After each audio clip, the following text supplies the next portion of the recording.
अगर आपका एनआईएस अप्रैल 2024 में केमिस्ट्री का पेपर होने वाला होगा तो आपको प्रॉब्लम आ रही होगी केमिस्ट्री के पेपर में, क्योंकि केमिस्ट्री का सबसे बड़ी दिक्कत यही आती है कि इसमें कंपार्टमेंटें बहुत ज़्यादा आती है, समझ में कुछ नहीं आता, लिखना क्या है छोड़ना क्या है समझ में नहीं आता, और इसकी हमें कोई ओपन बोर्ड में गाइडेंस भी देने वाला नहीं होता कि भाई तुझे ये पढ़ना है कि यही छोड़ना है। और कहीं जाकर जब आप इसकी ट्यूशन या कोचिंग क्लासेस के लिए जाते हैं तो आपको समझ में ये आता है कि जो वहाँ पर पढ़ाया जा रहा है वो तो बिल्कुल उससे हट के ही है, क्योंकि वहाँ पर +1 का अलग सिलेबस पढ़ाई जाएगी, उसके पेपर होंगे, +2 के अलग सिलेबस होंगे, उसके पेपर होंगे। लेकिन यहाँ पे प्रॉब्लम ये आती है एनआईएस +2 में कि यहाँ पर आपका 40% तो आपका +1 का सिलेबस रहता है और 60% आपका +2 का सिलेबस रहता है। तो जब दोनों सिलेबस केमिस्ट्री का एक साथ कंबाइन होकर आता है तो फिर आपको प्रॉब्लम ये आती है कि भाई कोई पढ़ाने को राजी नहीं होता, क्योंकि वो ये कहते हैं चलता है कि पहले आप +1 पढ़िए, +1 के साथ बैठिए, जब +2 पढ़ाऊंगा तो +2 के साथ आप बैठिए। लेकिन वहाँ पर जो सिलेबस होता है या जो उनके टॉपिक्स होते हैं वो टॉपिक्स आपके बिल्कुल डिफरेंट हो जाते हैं, या जो उनका एग्जाम का तरीका होता है, पेपर का पैटर्न होता है, वो एनआईएस के पैटर्न से बिल्कुल डिफरेंट हो जाता है। और इसी कारण से केमिस्ट्री में बहुत सारे स्टूडेंट्स की री आ जाती है,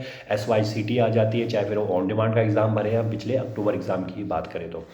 अब अप्रैल 2024 में जैसे पेपर होने वाला होगा आपका केमिस्ट्री का, तो देखिए कुछ पॉइंट आपको यहाँ पे ध्यान रखने हैं। बहुत सारे स्टूडेंट्स हमारे पास आते हैं तो उनकी भी सबसे बड़ी प्रॉब्लम और दिक्कत यही रहती है कि उनको भी यही लगता है कि भाई मुझे करना है, कैसे करना है,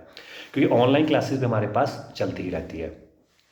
तो केमिस्ट्री में सबसे पहले आपको ये ध्यान रखना है कि जब आप केमिस्ट्री को पढ़ना शुरू करेंगे तो वहाँ पे सबसे पहले अब आप वहाँ की रिएक्शंस को ध्यान दीजिए। देखिए केमिस्ट्री का जो मेन पार्ट है वो केमिकल रिएक्शंस है। अगर कोई क्वेश्चंस आपको आता है और उसकी थ्योरेटिकल पार्ट आपको समझ में नहीं आ रहा है, लेकिन आपको ये समझ में आ रहा है कि वहाँ पे हाइड्रोक्लोरिक एसिड दिया है, सल्फ्यूरिक एसिड दिया है, या वहाँ पर किस तरह का वहाँ पर स्ट्रक्चर फॉर्मूला बनाने के लिए दिया है, तो उसके बारे में आप उस फॉर्मूले को बना के लिख देते हैं और उसी की लेबलिंग कर देंगे, भाई ये कार्बन है, ये हाइड्रोजन है, यहाँ पर इसका सिंगल बॉन्ड डबल बॉन्ड बन रहा है। तो वही केस आपको फाइनलाइज आपके नंबर देने में आपको मदद करेगा, और वहाँ पर आपको जो 3 नंबर का क्वेश्चन था कम से कम 1 या 1.5 नंबर तो आपको मिल ही जाएगा। तो पहली कोशिश तो आपको ये करनी है। दूसरी कोशिश ये करनी है कि जितना हो सके स्ट्रक्चर फॉर्मूला बनाने की कोशिश करिए और पेंसिल का मैक्सिमम यूज़ करिए, क्योंकि अगर पेंसिल का यूज़ आप नहीं करते हैं तो वहाँ पे दिक्कत का सामना आपको करना पड़ सकता है। पेंसिल से आपको बेनिफिट ये रहेगा कि जो भी आप रिएक्शन लिख रहे हैं उसको पेंसिल से बॉक्स बना दीजिए। कोई अगर आप कहते हैं कि कोई हाईलाइट कोई वर्ड है, जैसे कि वहाँ पे कार्बन दिखा रहे हैं, हाइड्रोजन दिखा रहे हैं, कोई इंथैल्पी दिखा रहे हैं वहाँ रिएक्शन में, तो उसको आप हाईलाइट करके दिखा दीजिए।